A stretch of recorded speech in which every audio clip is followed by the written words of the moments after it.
Small Changes by Digits 27, Chapter 40, Official Trouble. Tsunade was surprisingly gracious in defeat, only trying to escape once during the night. Eventually, though, after a great deal of childish resistance, flailing, complaining, as well as name-calling, although that was mainly Ame's input, the strange group began to trek back to Konoha. It was a significantly more sober Tsunade who suddenly found herself on the receiving end of an inquisitive Sakura. It was quite a novel experience for the older woman, as she was used to Shizune's quiet acceptance of whatever it was she had to teach. Sakura, on the other hand, grew up in an environment of questioning, being encouraged both by Naruto and her superiors at the hospital. Having the world's greatest mannequin on hand was an opportunity she was never going to pass up. Naruto watched the exchange bemusely towards the rear end of the group, where Shizune was trailing along quietly, clutching her pig as if it were a lifeline. Hi, we have never got to be introduced properly, he greeted suddenly, shifting his eyes from the bakery medics to the startled woman to his side, Naruto Uzumaki. He held the hand out, and for a moment Shizune accepted it, receiving a disgruntled expression from Tauntaun as she was jostled during the exchange. Nobody had worked up the courage to ask about the pig yet, at least not in front of said pig. Oh, I know, Tsunade-sama might act distant and uncaring, but even on our travels, word reaches us about the new Hokage. She gave him a strange smile he couldn't quite figure out. Shizune Kato, it's nice to meet you. She seemed about to turn her gaze forward again, but thought better of it, looking down at the road.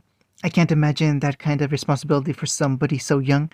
The redhead grinned sheepishly, used to the platitude.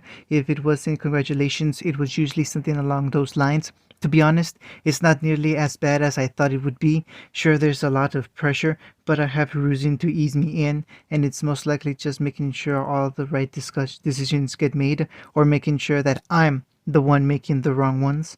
Paperwork mostly. He glanced forward, noting Sakura and Tsunade seemed to be in some intense debate over one thing or another. It's your responsibility I'm not envious of. Shizune didn't even have to follow his gaze to catch his meaning. You and Tsunade-sama got off on the wrong foot, but I'm sure with time she'll grow up.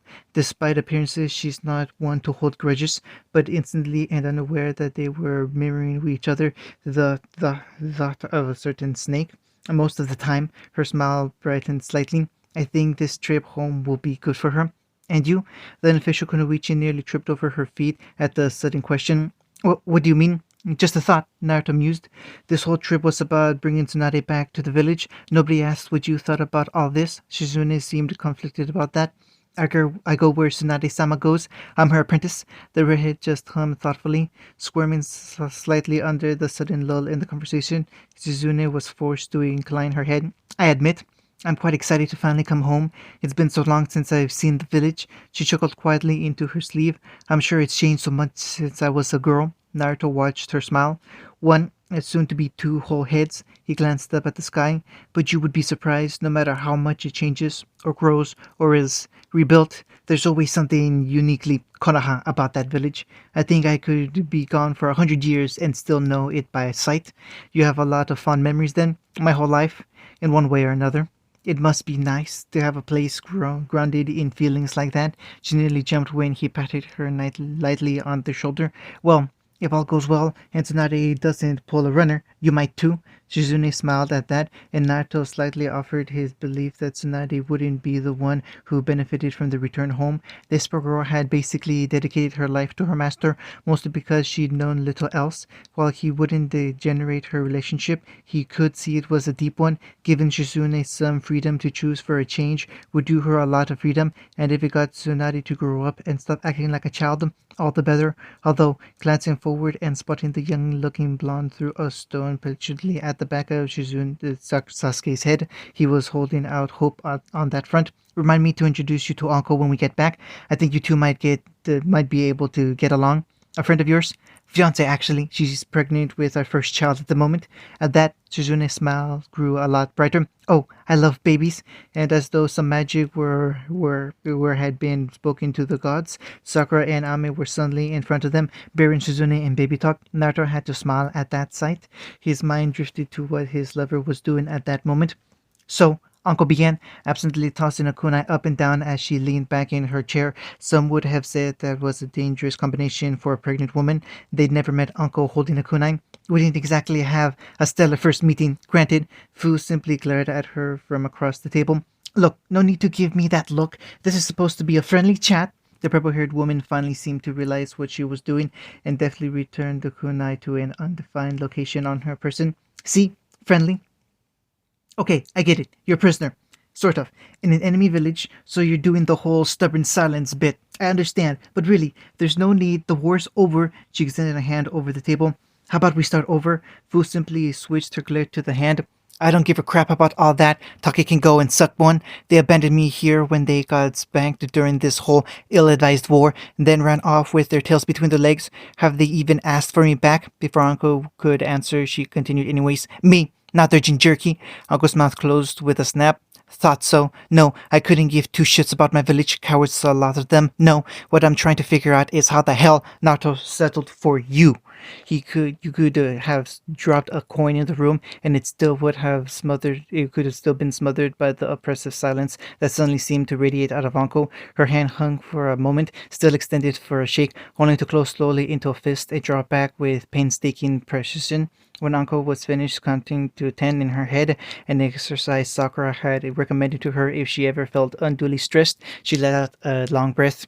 You are very lucky that I'm pregnant, or you'd be learning if your hair tasted as minty as it looks. Fu just rolled her eyes. Can we get through with this already? I was told I'd have some joining chaperone for a month or two to settle me into the village. Wasn't that how this whole exchange is supposed to go? She acted nonchalant, but the sickly sweet smile Uncle was giving her was beginning to creep her out. Sure, why not? She made vague gesture, and a nearby section of wall opened up to reveal a tall, blonde-haired man with an easy smile. This is Inoshi Yamanaka. His family has agreed to sponsor you for your probation tenure. My daughter's actually quite excited to meet you.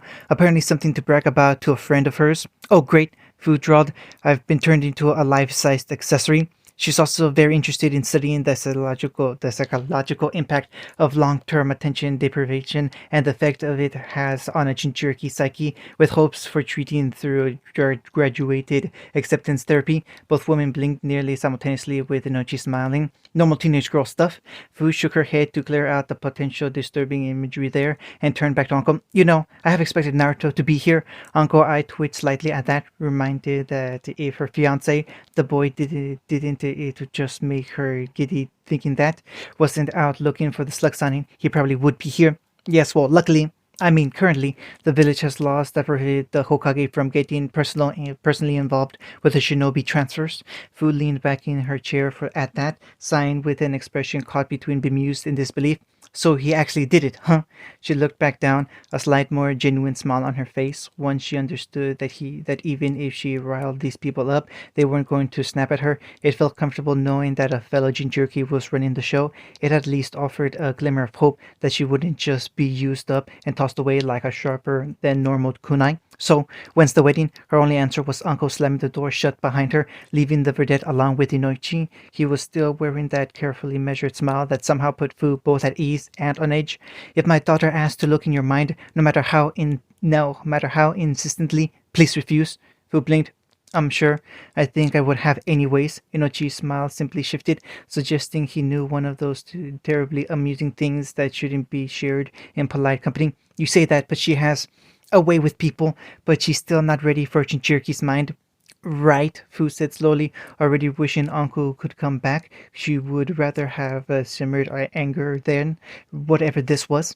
Naruto let out a long, relieved exhale as he sank back into his chair. He had thought it impossible, but he had actually missed the wood-paneled office with its comfy plush chair and desk polished by the wrist of four different Hokage. He had missed the stack of paperwork innocently sitting off to the side, but that was what shadow clones were for. That and messing with people and exploding, because that trick never got old. So I haven't missed anything catastrophic then? No, Hiruzen smiled amusingly. Nothing so awful as that. Although if you could officially officiate your soldiers out of the village to be a bit more occupantly appropriately next time, don't worry. I'm pretty sure that now I'm back and something will pop out of the woodwork that requires my attention. It always seems to work like that. Hiruzen's eyebrows simply quirked. I'm not quite sure.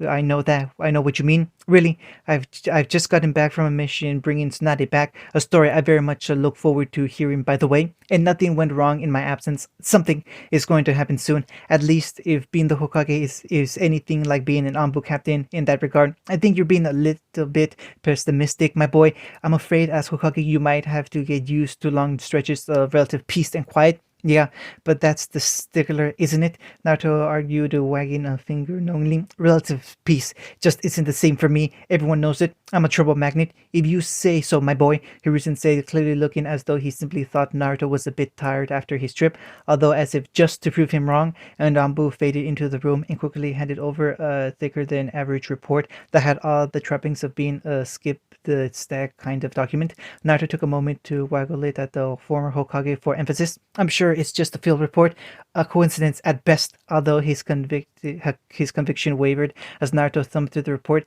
expression growing more troubled as he read. The Sampai has destroyed a fishing village on the east coast. He slapped the sheaf of papers down, sucking his teeth. Well, now I don't feel like saying I told you so. Hiruzen quickly shared his expression. Biju are always political nightmares. Technically, the Sunbeam belongs to Kirigakuri, and this could be anything from an attack.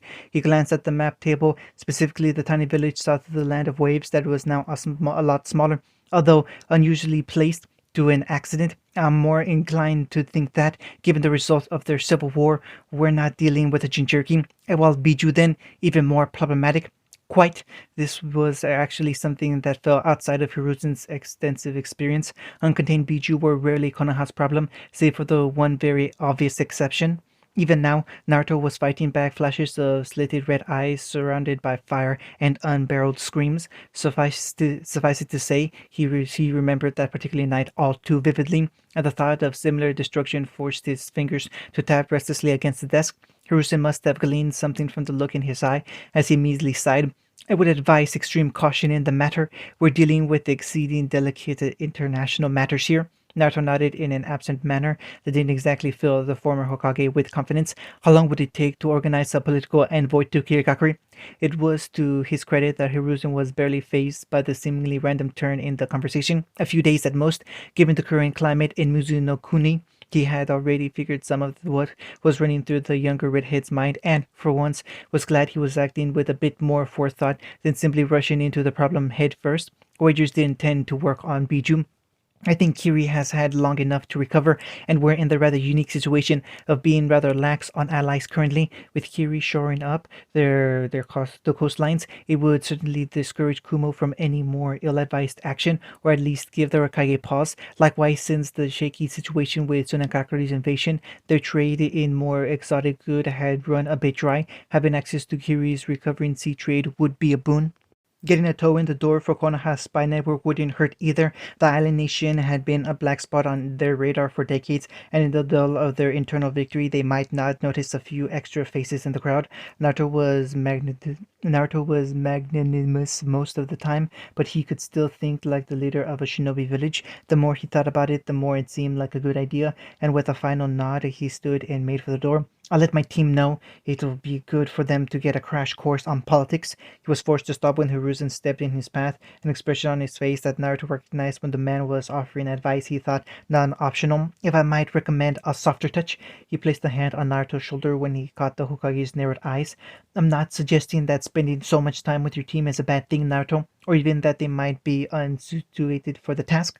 He inclined his head. They need to find their own paths, Naruto. As a teacher, you need to understand this. I know you care for them, and admit you have done a wonderful job with their training, but you also need to step back every now and then and let them expand on their own. Let them take a few missions with their peers, relax in the roles. Oversight is a handy tool, but in excess it can be smothering.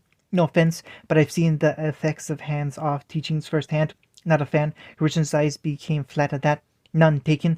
Orochimaru will continue to be a stain on my tenure as Hokage for as long as that monument stands. But my point stands. You cannot be there for your students all of the time. Sometimes the best way we can protect the people we care about is to make sure they can protect themselves. Naruto clicked his tongue, mulling it over for a moment. I can see your point, and Sasuke would probably complain about the mist anyway. Ame has been looking for an excuse to hang out with her sister more, and nobody knows better than me how much Sakura is needed in the hospital. I'm sure I can hang back a bit more. Hiruzen smiled at that, glad at least Naruto wasn't simply capitalizing and capitulating and was at least examining the merits of the idea. And that's for the best, as he spared another glance at the zombie report. Aside from the occasional unique case, you will be spending a lot more time in the village. Your team will still need to go on missions, often without you. Fine, fine, Nato drawled, waving his hand as he walked back to the desk. I understand, but that just means I have to train them twice as hard when I do have them around. The point was punctuated by a particularly vicious smile ripped right out of Uncle's book as he sank back into his chair. Hiruzen recognized the look all teachers wore at some point or another. I certainly wouldn't deny you that. Elsewhere, three Chunin suddenly felt a chill run down their spine. I'll make sure that the diplomatic envoy is ready to head out as soon as possible. Now, if you excuse me, I have my own student to catch up with. Naruto nodded, already turning the rest of the world out as he returned to the back the paperwork he'd be wrestling with for the next few hours. She's at the hospital, I believe. Said something about getting her new domain stretched out. Hiruzen could only smile fondly. I'm sure she is. Who the hell fiddled these patient forms? It's like searching through shit in a pig pen for all the good it does. She slammed the cabinet shut with a clang that pierced through even the general din of the hospital. I thought you lot would be a little competent from the look of the pink hits back there, but it's clear I'm working with amateurs. She stuck an arm out and grabbed a fistful of the nearest scrambled orders. Where's the Yakushi sensei? I don't know, Lady Tsunade. Do you always stutter like this? She asked loudly, her face about an inch from his. No, are you asking me or telling me? Telling. The aged Sunny let out her scribbles forcefully, corner of her mouth curled up into a sneer. He just seemed to hover there before Tsunade rounded on him again. Well, go find Yakushi sensei already. The orderly was like a rabbit that had been thrown in the middle of a bushy road, suddenly darting off into a madness that had been at the hospital since Tsunade's unannounced return. The blonde watched him go for a bit before turning back to the general maelstrom of the ICU. Gradually, her grimace slipped into the smallest smirk. I can work with this.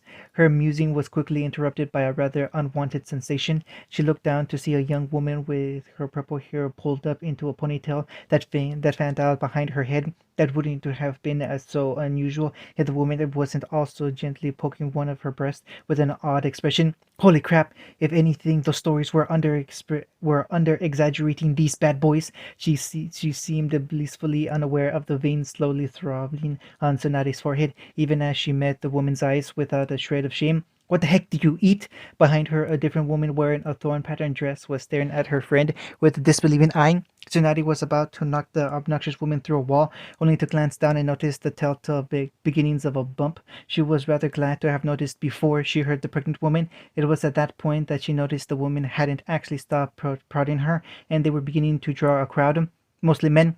Stop that, she growled irritably, slapping the violet's hand away. Sorry, the woman replied sheepishly, rubbing the back of her head and not looking all that apologetically. It's just, she motioned to Tsunade's chest, with a flourish finishing with an eyebrow waggle that suddenly all that needed to be said. For a second, Tsunade feared she was looking at a female Jiraiya, a Jiraiya she couldn't hit. The thought was genuinely chilling. Yes, I have big breasts. You have eyes. Was that the diagnosis you were in here for? Without violence, Tsunade deflated to sarcasm. It managed to be nearly as biting. Big, lady, you graduated from a sweater puppies to full-on sweater wolves. They're not just bongos. You have the full percussion section in there. I'd motorboat them, but I don't have the money for a yacht. You can't even call them knockers anymore. They're more like gongs. If they were ski slopes, they'd be double black diamonds. Parachute required. I mean, geez, when you cross your arms, does the ground get pulled up by the gravity? Far from the previous bustle of the waiting room, a dead silence had managed to creep in sometime during her rant. Tsunade did in fact cross her arm, and to her credit, the woman appeared somewhat disappointed. I guess not. Are you done? The violet simply shrugged. I was trying to think of a fruit bigger than melons, but yeah, no. Yeah, I'm done. Lovely, the Sanin drawled. Outwardly, she was disgruntled by the whole exchange. Inwardly, she was somewhat impressed. Most people wouldn't have the spine or balls to say all that to her face. Well, they certainly wouldn't after they'd said it. Oh, sorry, that was rude of me. She suddenly stuck out her hand. Uncle. Tsunade just sucked it up, reminded herself over and over this woman was pregnant. I had thought you might be. She vaguely remembered Naruto describing his fiancée on the trip back to Konoha. It certainly explained a lot. You in for the baby? She motioned to Uncle's stomach only for the woman to wave her off with a laugh. What? Nah, that's all sorted for now. I'm here to see somebody. Feisty redhead with an attitude problem. I don't know what room they're in. Tsunade just noted. It's called the Hokage's office. You're in the wrong building for that. Uncle shared a grin for a moment. Funny, but no. She's called Tayuya Uzumaki. Naruto asked me to check in on her, being treated for nerve damage and some kind of withdrawal, I think. Tsunade had stopped listening at Uzumaki, suddenly grabbing the nearest nurse with all the subtlety of an elephant learning to dance. Where are the patient files for long-term care? It took the poor woman a few moments to gather her bearings before shakingly pointing into a room behind the main desk. Tsunade released her and immediately vaulted the corner, quickly rifling through the admittance records before grabbing a particular sheet of paper and rushing off into the hospital corridors, only pausing to glance back at Uncle. Well, are you coming? Uncle glanced back at Kurenai with a grin, the woman having been speechless throughout the entire debacle. Wow, Naruto was on to something bringing her back. The service here has gotten way better. She quickly followed the older woman, navigating by the tide of shocked hospital staff, and the blonde had left in her wake. Kunai just gave a suffering sigh, pinched the bridge of her nose, and quietly followed on. Well, how was I supposed to know she would be asleep? You would have if you had followed normal hospital protocol. I would have if you hadn't suddenly gone all hung-ho charging through the damn hallway. I got distracted by the sudden knowledge. I still have some distinct relatives. Sue me. Besides, it's my damn hospital. Distracted? You want to talk about distracted? With those chesticles bouncing all over the shop? Uncle, this is really... The shadow waited until a solid 5 minutes had passed from the door quietly snapping shut before letting out the breath he had been holding. The conversation between the three women had been amusing enough, but with the very second they stayed he risked exposure. The Hokage was distracted with his preparations to leave the village again, and hadn't got around to assigning a new guard to the recovering Uzumaki's room. This was his best shot. If he waited much longer, the girl would be alert enough to at least draw attention if he tried anything. He had worked in this hospital for so long now that opening the window from the outside was child's play. Despite being reinforced against instruction, it had been a sabotage long in the works, but the building was practically his now. Even with the recent shift in management, the return of the slug sunning had been a bit of a surprise, something that was becoming an irritated norm since Naruto had taken up the big red hat. But the chaos from her rival he could certainly work with.